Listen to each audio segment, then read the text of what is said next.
Praise the Lord मेरे साथियों, इसलिए यदि कोई मसीह में है तो वही नई सृष्टि है।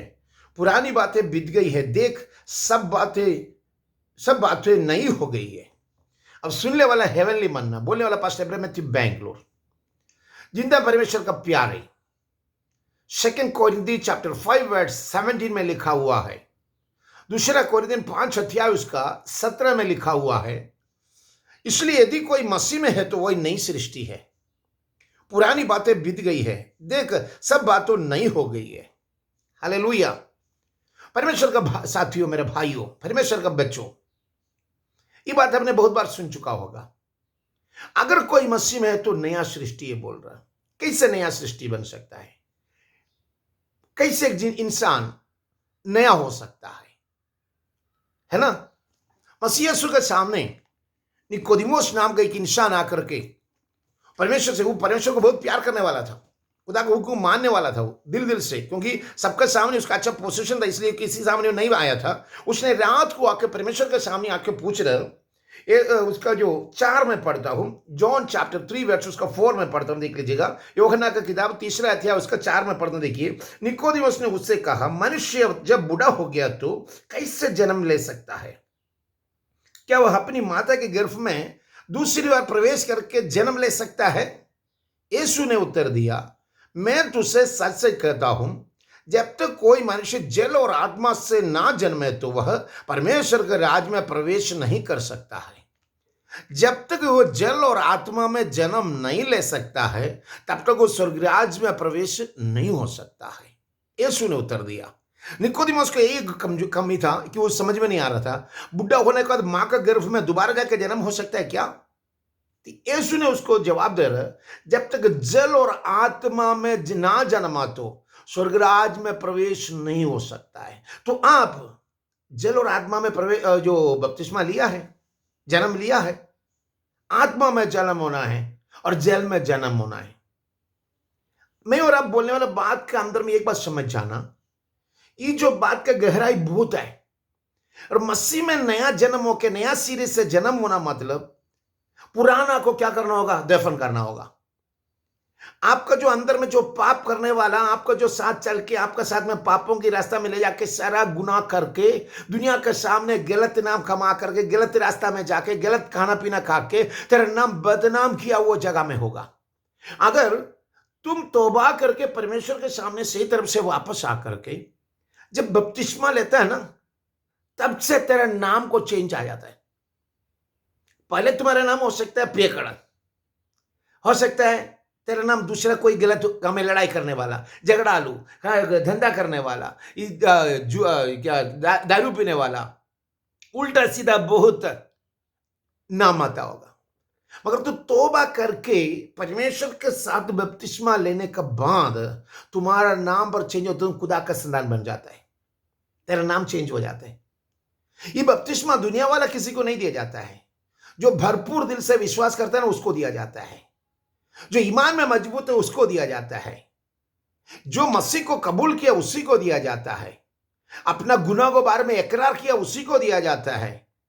जो मसीह के साथ जीने के लिए नया जन्म होता है उसी को दिया जाता है ये बपतिस्मा। सड़क से जाने वाला किसी को लेकर के बपतिस्मा देके ईद कमाने वाला रास्ता नहीं है।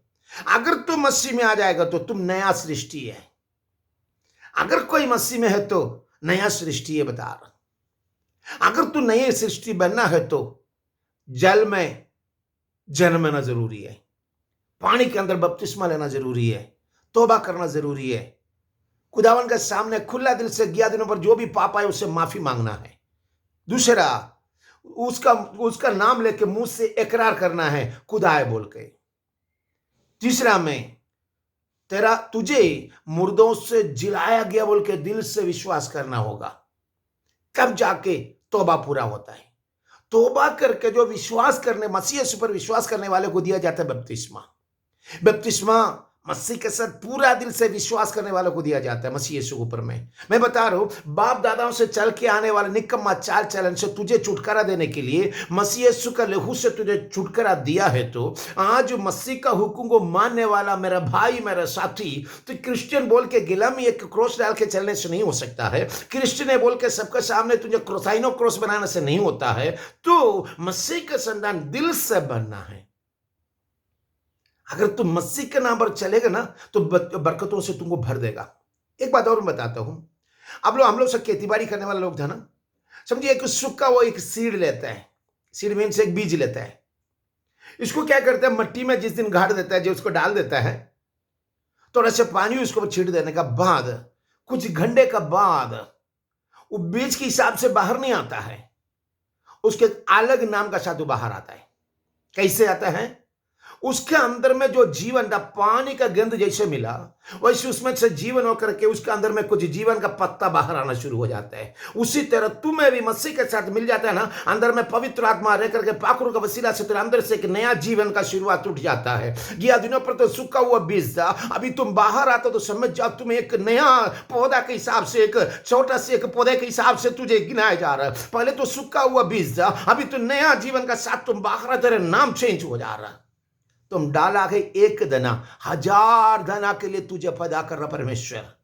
1000 सीड बनाने के लिए, 1000 बीज तुमसे बनने के लिए परमेश्वर तुझे चुनना हुआ है। तू आज परमेश्वर का वादे के साथ चलेगा, परमेश्वर का अगुवाई के साथ चलेगा, तौबा करने के लिए तू तैयार हो, परमेश्वर के नाम के साथ आगे बढ़ने के लिए तैयार हो, बपतिस्मा लेने के लिए तू तैयार हो। आज तू डबना तेरी अनविगल बाबा पवित्र आत्मा का वसीला से एक नया सिरे से जन्म होने के लिए तैयार हो जाओ मेरा भाई।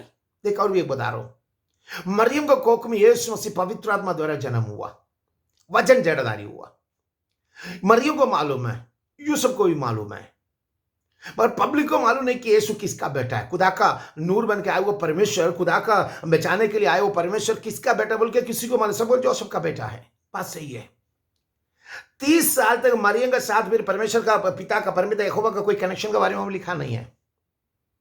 जब 30 साल होके यीशु ने क्या किया, बपतिस्मा लेने के लिए जैसे पानी में उतरने का टाइम तक, हालेलुया, 30 साल तक की मरियम सोचता है हमको बुलाया नहीं, हमसे बात नहीं किया, गिफ्ट तो दे दिया, मैं ले लिया दिल से, पर आगे के लिए किसको कैसे मैं बताऊं, मैं सोच के मरियम जब तक सोचता है उस वक्त में यीशु जब पिता का इच्छा पूरा करने के लिए पानी के अंदर जैसे उतरते साथ, जैसे पानी में डुबकी लेके जैसे बाहर आए, जॉन बपतिस्मा का हाथ का नीचे जैसे बाहर आया, तो आसमान से एक बुलंद आवाज पर कबूतर के हिसाब से पाखुर उतर आया, पवित्र आत्मा उतर आया।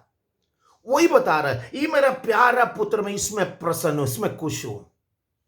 देखा, 30 साल तक यीशु जब तक खुदा का इच्छा पूरा नहीं किया तब तक उसको ऊपर में कोई गवाही नहीं था।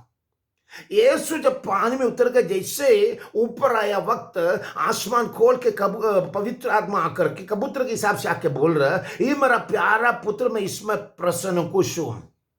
तुम भी खुदावन का इच्छा पूरा करेगा ना, तब जाके तुम्हारे ऊपर में इसी तरह पवित्र आत्मा उतर कर तुझे एक नया सृष्टि बनाएंगे, तुझे नया सृष्टि बनाएंगे। देखिए यूहन्ना की किताब 3 अध्याय उसका 21 और 22 में पढ़ता हूं, पर जो लिखा 22 से लिखा हुआ मैं पढ़ता हूं। इसके बाद यीशु और उसके चेले यहूदियों के देश में आया और वहां पर उनके साथ रह करके बपतिस्मा देने लगा। यीशु बपतिस्मा लिया हुआ था, यीशु बपतिस्मा दे रहा था भी, चेले लोगों के साथ मिल करके उसने भी बपतिस्मा ले रहा। यीशु के हाथ से अगर कोई बपतिस्मा लिया तो कितना भाग्यशाली होगा ना।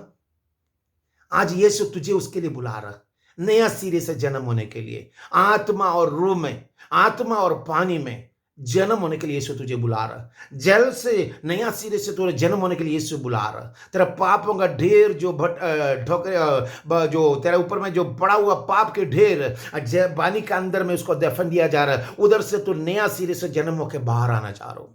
आज मसीह यीशु के साथ चलने के लिए तो तैयार हो, उसके सामने झुके। पिताजी तेरे बच्चे लोगों के साथ एक साथ तेरे हजूरी में सौंपता हूं। पितृपुत्र पवित्र आत्मा के नंबर बरकतों से भरना, आशीष से भरना। पितृपुत्र पवित्र आत्मा के number bless in the name of Jesus, आशीर्वाद की हाथ रखो, भरपूर ब्लेसिंग से आगे लेके चल, यीशु मसीह के नाम पर पिता ने, आमीन। Lord bless you, Lord bless you, Lord bless you.